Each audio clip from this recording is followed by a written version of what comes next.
Guys हम बात करेंगे आज उस जीत की जो एक बदले के रूप में पूरी हुई है। अगर हम बात करें टी20 वर्ल्ड कप 2024 के सेमीफाइनल की, तो इंडिया ने इंग्लैंड को सेम स्टेज पर हरा के 2022-23 की हार का बदला कंप्लीट कर लिया है। अगर हम बात करें इंग्लैंड की, तो इंग्लैंड को थोड़ी सी शायद गलत फहमियां थी।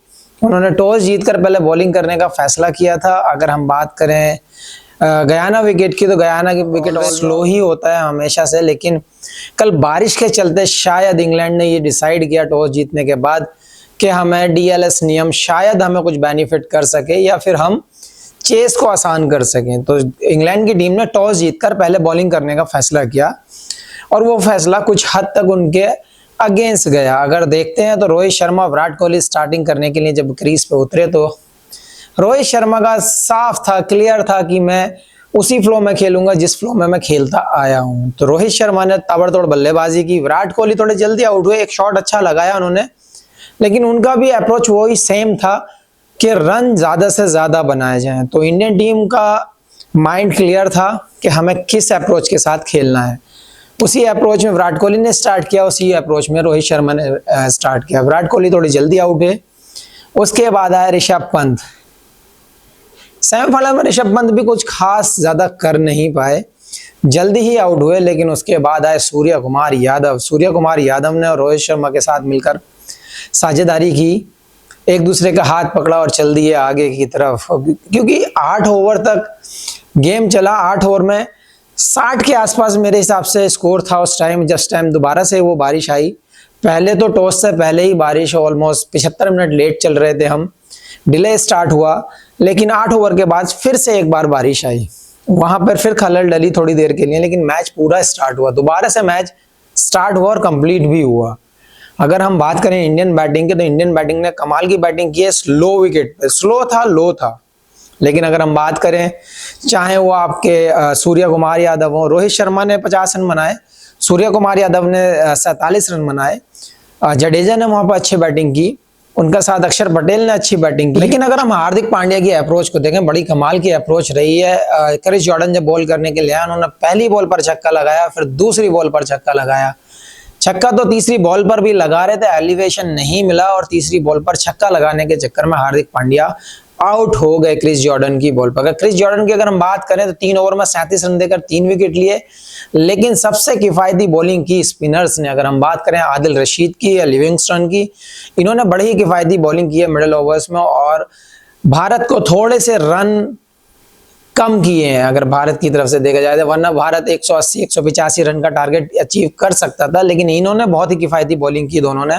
लेकिन बाखूबी रविंद्र जडेजा और अक्षर पटेल ने उस काम को पूरा किया और टीम का स्कोर 171 रन तक पहुंचाया 7 विकेट पर।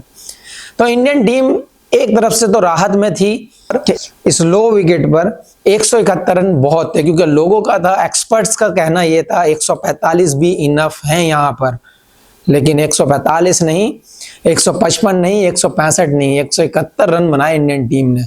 अगर बात करें तो 171 रन का टारगेट ऐसे समझो जैसे नॉर्मल विकेट पर 225 रन का टारगेट हो, लेकिन बाखूबी इंडियन टीम ने 20 ओवर में 171 रन 7 विकेट पर बनाए और 172 रन का टारगेट दिया इंग्लैंड के लिए। अगर हम बात करें पिछले वर्ल्ड कप की, तो पिछले वर्ल्ड कप में इसी तरह के स्कोर को इन्होंने 10 विकेट रहते हुए 16 ओवर में इन्होंने अचीव कर लिया था उस टारगेट को। लेकिन ये विकेट जो थी थोड़ी नहीं, बहुत डिफरेंट था इन दोनों विकेटों में अगर कंपैरिजन करें पिछले वर्ल्ड कप और इस वर्ल्ड कप में, क्योंकि वो थोड़े से बाउंसी विकेट थी, वहां पर बाउंस में आता है, एडलेट में थोड़ा सा बाउंस अच्छा रहता है। ये विकेट उसके एकदम अपोजिट थी, ये स्पिनर्स को सपोर्ट करती थी, थोड़ी लो थी। यहाँ पर 171 रन का टारगेट बहुत बड़ा माना जाता है। 172 रन का पीछा करने उतरी इंग्लैंड टीम, उस विकेट पर 172 रन काफी दिख रहे थे, वहां पर बहुत बड़ा पहाड़ दिख रहा था। लेकिन फिलिप सॉल्ट और जॉश बटलर इनिंग्स की शुरुआत करने के लिए उतरे, उधर से अर्शदीप सिंह सामना उनका करना था उनको, बटलर को।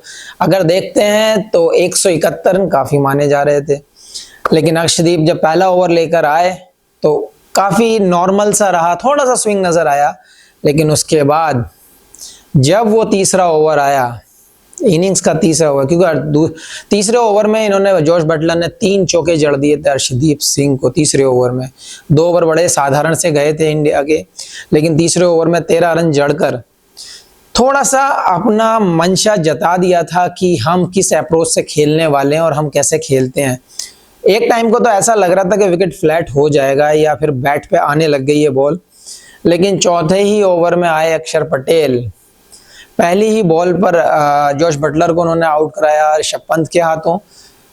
अगला ही ओवर जैसे ही बुमराह लेकर आए, फिलिप सॉल्ट को उन्होंने पवेलियन वापस भेजा। अगला ओवर लेकर आए जॉनी बेस्टो को अक्षर पटेल ने वापस भेजा। तो यहां से जो शुरुआत हुई, फिर इंग्लैंड का एक भी बल्लेबाज विकेट पर नहीं टिक पाया। आखिर में जाकर अगर देखा जाए तो आखिर में जाकर जोसेफ आर्चर ने थोड़े से 2 छक्के लगाए, कोशिश की थोड़ी सी, लेकिन उस टाइम नथिंग टू लूज था उनके लिए भी। सब कुछ खो चुके थे, घर बार तो बिक चुका था, लेकिन उसके बाद कुछ बचा नहीं था। लेकिन वो जिद्दोजहद कर रहे थे दोनों बॉलर, लेकिन ज्यादा कुछ वो भी नहीं कर पाए। इंडिया ने इस मैच को 68 रन से जीता और जीत का बदला जीत से ही दिखाया, क्योंकि पिछले वर्ल्ड कप में सेमीफाइनल में इंडिया हारा था, बड़े जश्न मनाए थे लोगों ने। यहाँ पर 140 करोड़ लोगों की दुआएं और इनकी मेहनत, सारे प्लेयर्स की यहाँ पर रंग लाई और उसका बदला भी पूरा किया और सेमीफाइनल में 68 रन से जीत दर्ज करके फाइनल में प्रवेश किया। अगर हम इंडियन बॉलिंग की अगर हम बात करें तो अक्षर पटेल और कुलदीप यादव ने बहुत ही किफायती बॉलिंग की। जो आइडिया था, जो लोगों को आइडिया था कि स्पिन मिलेगा, थोड़ा लो रहेगा, वो भरपूर मतलब 100% खरा उतरा। वहां पर हमारा स्पिन डिपार्टमेंट एक बार फिर से बॉलिंग टीम ने यह साबित कर दिया, बॉलिंग यूनिट ने यह साबित किया कि हम भी आपको मैच कहीं पर जिताकर दे सकते हैं। क्योंकि यूएस की बात चलती थी इस वर्ल्ड कप में, तो यूएस की जो विकेट थी, ड्रॉप एंड पेस थी, वहां पर सब लोग ये कहते थे बॉलिंग को सपोर्ट करती हैं, लेकिन इंडियन बॉलिंग ने ये दिखाया कि वो वेस्ट इंडीज में जो विकेट हैं हम उस पर भी बॉलिंग कर सकते हैं और उस पर भी वैसे ही बॉलिंग कर सकते हैं जैसी हमने यूएस में की थी।